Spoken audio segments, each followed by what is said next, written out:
Bugun onajonimnikida ikkinchi kunimiz. Onajonim barcha nevaralari yig'ilib, hovlilari shovqin gavjum bo'lib ketgan. O'tirib, nevaralariga qarab o'yladimda, kelinjon, dehqonchilik kartoshkalaringdan olib chiq. Men onajonim nevaralarni bir xursand qilib kartoshka fri qilib beraman dedim.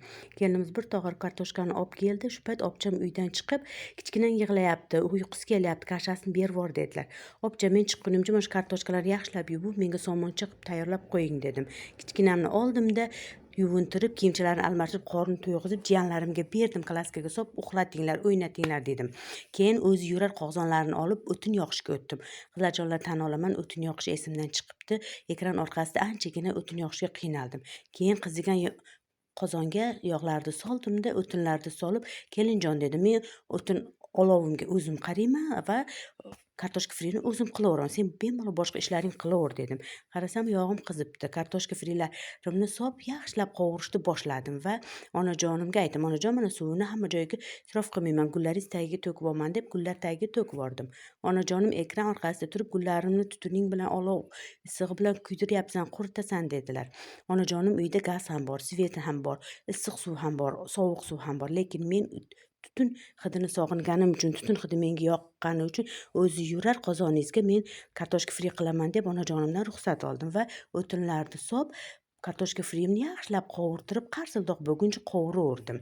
Keyin o'tinlarni solib, qarasam bir payt chala kuygan o'tinlarim tushib qoldi. Enajonim rahmatli aytardilar, kul bilan musorni aralashtirmanglar qizlarim, yomon bo'ladi derdilar.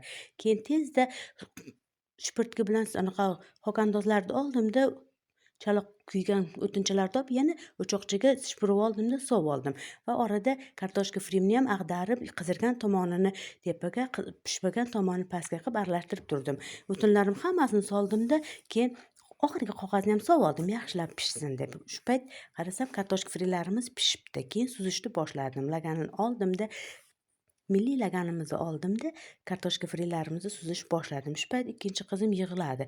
Qarasam, yiqilib qolibdi. Bordimda, oyoqchalarini ishqalab o'pdim, quchoqladimda, bor endi kachalik qil deb jo'natib yubordimda, kartoshka frilarini moylarini qoqib, laganchaga sovib oldim.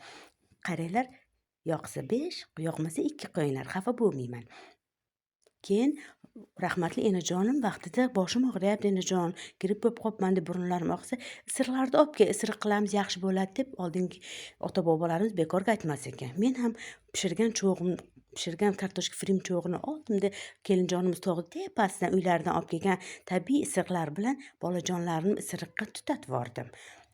Sizlar ham aytinglarchi, kommentariyaga yozinglarchi, isiriq tutatib bolajonlaringiz shamollab qolsa isiriq tutatasizlarmi?